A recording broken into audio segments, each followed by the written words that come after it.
Hello everyone, I80386SX, and this is in response to a comment video. Recently I did a rebuild on a Compaq LTE Lite battery, and as you can tell, the OEM cells are green. It says Sanyo on them, at least the nickel metal hydride ones do. But I was asked, and I neglected to put that in the second video. I did put it in the first video that never saw the light of day, so that didn't help you. Question was asked, how do we crack one of these open? Can I just use a hot glue gun and melt the glue? Well, the answer to the hot glue gun thing is no.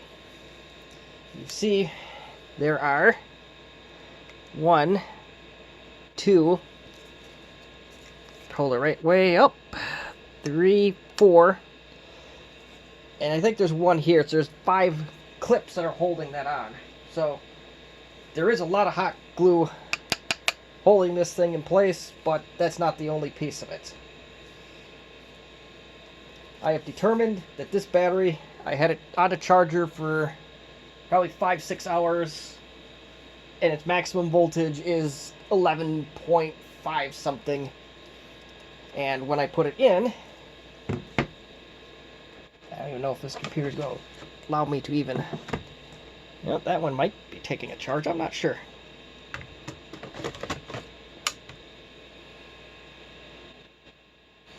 It might not even tell me at this point, I'm not entirely sure.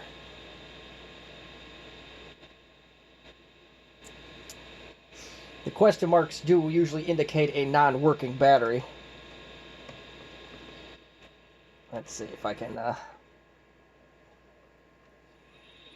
get this thing to do what I want it to do here.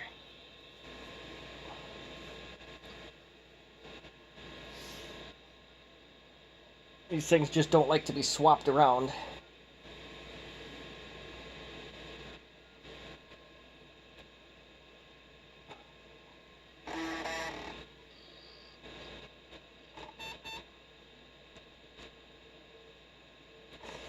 This is as far as it goes, though. You notice the progress bar is a little less than quarter.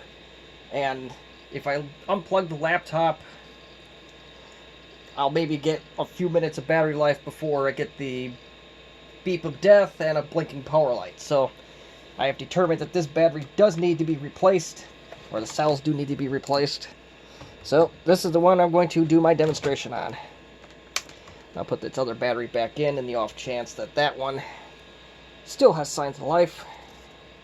So, now comes to it. How do I get into this thing? This is your friend. Carefully.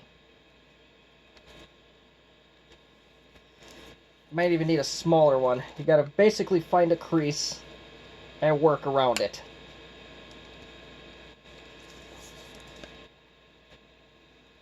In fact, I might go get a smaller flathead unless I have one handy. That's a Phillips head, of course.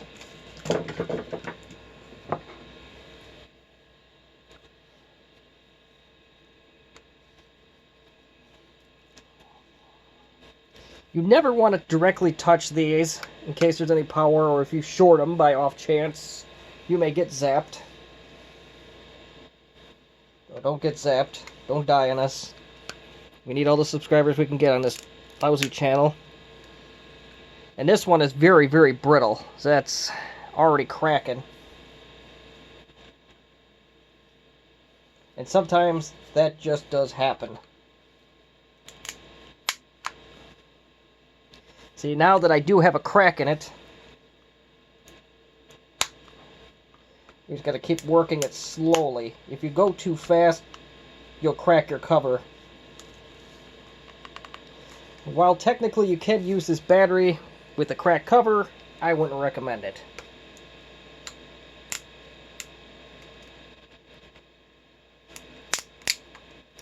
This one's going down the left, and it's doing okay. Not the way I'd like it, but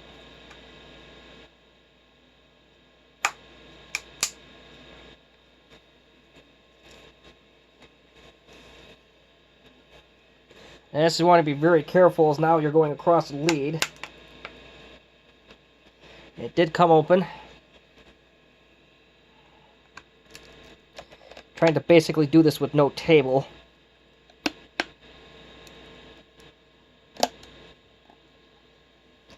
You may need more than one flat blade to get this job done.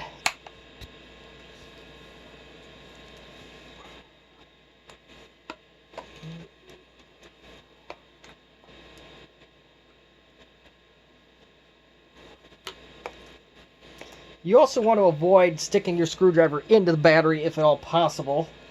Although these cells are generally harmless compared to the lithium ions and the lithiums of the world, I don't imagine it would be very pleasant if you would happen to strike one of these without any kind of protection.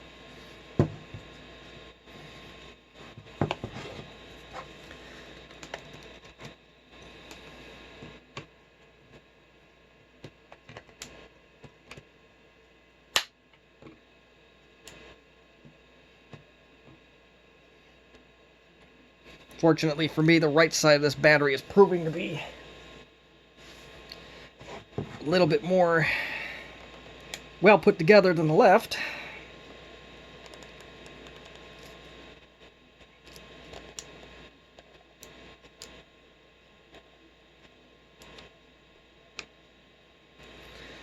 See if I can go find a slightly skinnier screwdriver. This one is starting to crack here. So, hold on. Got a Milwaukee and this screwdriver.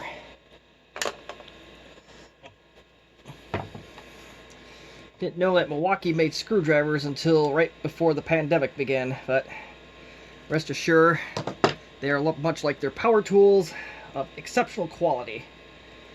But I don't know if either one of these are skinny enough to do what I want it to do.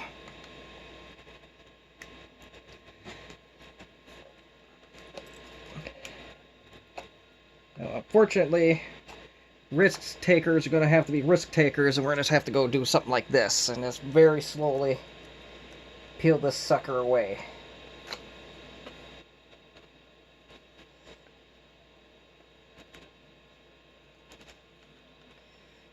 Man, damn, this one don't want to come apart.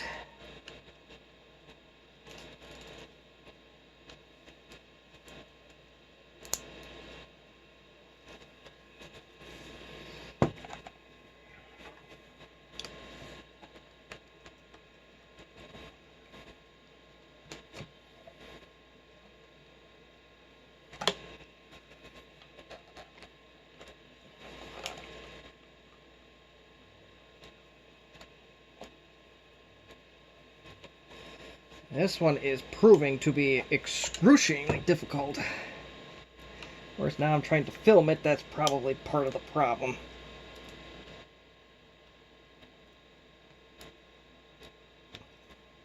Trying to get any kind of wider cracks so I can put any kind of tool on it.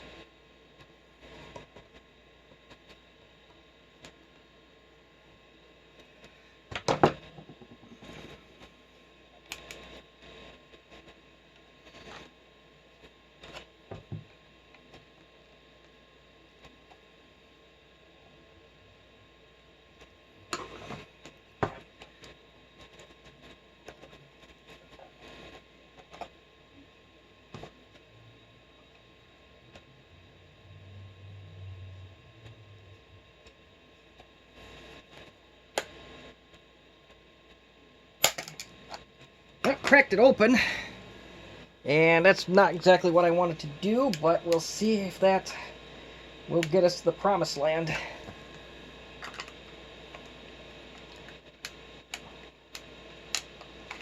I can rest assure you it is not stuck on any hot glue at this point.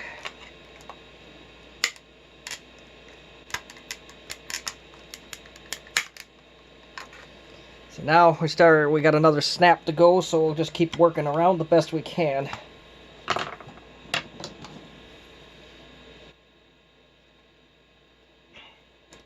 There is a circuit board on the left side too, so you want to not hit that if you can, because if you hit that, then it's all bets are off, because you ain't replacing that.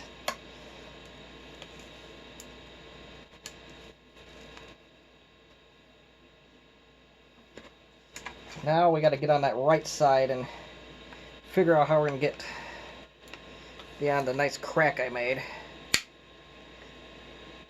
We'll have to stick the screwdriver in at this point, even though I said not to, but our options have been exhausted due to the unexpected breakage that we had.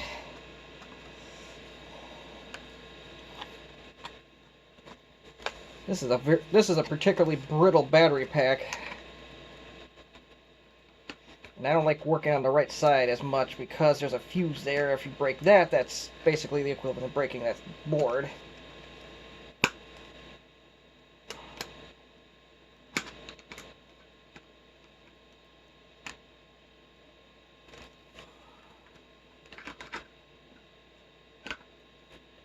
Maybe take the longer one in there and see what we can do with that.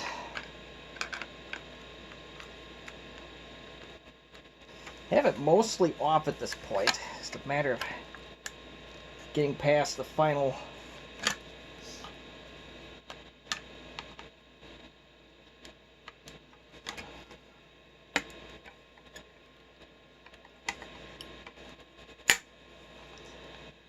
and you will break some plastic like we're doing here. I don't think that's really entirely avoidable. I believe once we rebuild this one, you can just hot glue it back together, make sure it's tight, and everything's good. So now, your final step.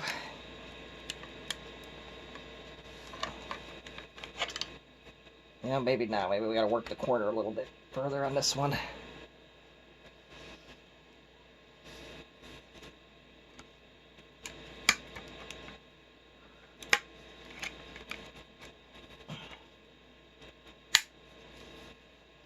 This one's going to be stubborn all the way down. I've never had one crack like this before.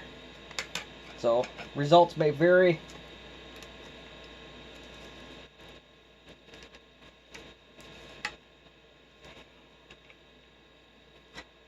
Let's see if we can...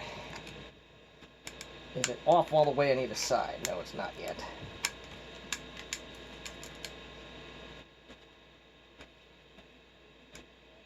There is some glue holding it on, but if it is, it's I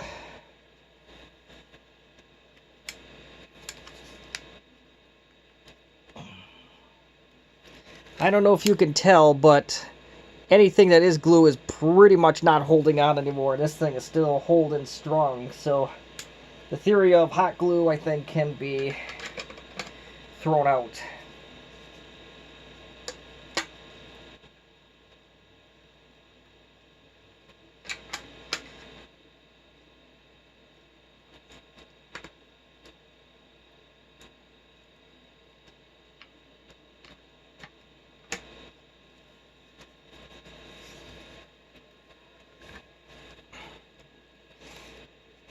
Yeah, man.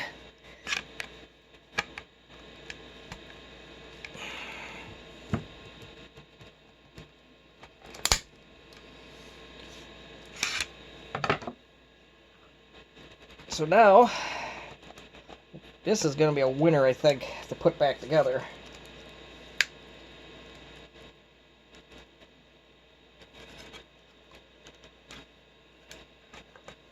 You need to open this guy up all the way. This is almost a 15-minute video.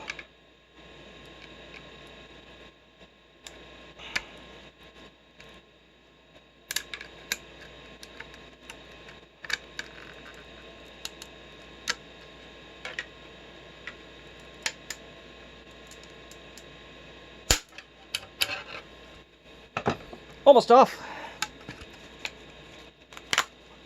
And there it is. You are now in your battery. This cover, as you can tell, there are tabs here, so if you can somehow get those to lift up, you may have a chance. Although it looks like this may have been super glued at one point, because if you can look all the way around, I don't know if the camera's going to show that, it came off in a very rigid manner. Even on this side too, it almost feels like super glue. And if it was just hot glued together, I don't think it would come off this messy. So all I can tell you is work around with a small flat blade, be careful, and do the best you can. So I guess at this point, if you have any questions, comments, or constructive criticism, or if somebody found a more scientific way to crack into one of these, let me know.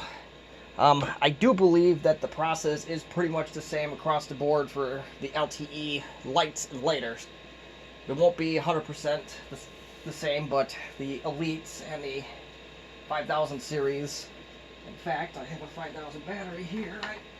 I'm staring at either a 5000 or an Elite battery. I'm not sure which is which, but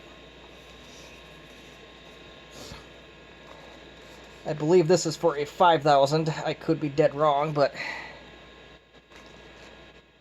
no, that one's going to be for an Elite. But yeah, as you can tell, the battery's very similar. Not equal, but we'll crack this one apart at one point. We'll see if there's any differences, but my point, LTE Elite at 5000 this will likely apply, at least for this part of it. And I can tell you for sure that all of them do use the same Sanyo nickel metal hydride cells. Not that that's important, but just a fun little useless fact for you. So thank you again for watching. I will be doing a follow-up in the next week or so to see how my first rebuild went, and maybe even a second rebuild. So thank you again for watching another vintage computer repair video.